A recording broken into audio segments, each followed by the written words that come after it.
Anong pakiramdam to be part of the Yes Most 100 Beautiful Stars?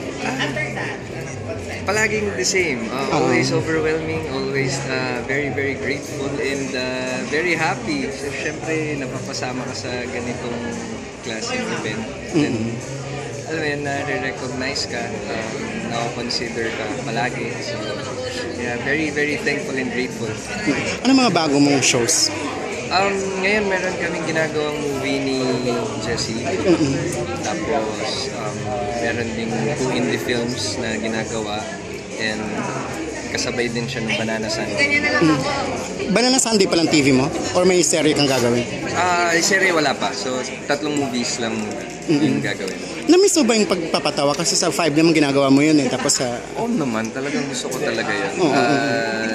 Nung pumasok ako sa ABS, isa yun sa mga nilook forward ko na, alam mo yun, sumama talaga sa Banana Sunday. Ano siya eh, parang naging outlet siya na naging playground ko.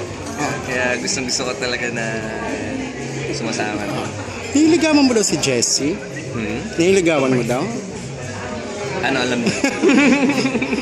Kasi may iba rin na nababalitang nanliligaw din sa kanya eh. Tanong natin. Tanong niyo nila siya. Oo nga. Hindi mo niligawan? Hindi, magkatrabaho.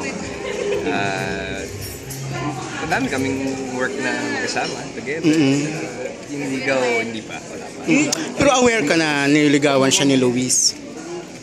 Meron akong mga naririnig but no confirmation and yun, mas mabuti siya yung tanongin kaysa ako kasi ako talaga hindi ko talaga natatanong siya about that and other personal things. What can you say na ano naman siya? A fit siya and sexiest? Ay, isa ako sa mga isa ako doon sa mga talagang nag-campaign. Oo, talaga? Oo, sabi sa niya, wish ko yun para sa kanya na maging #1 siya.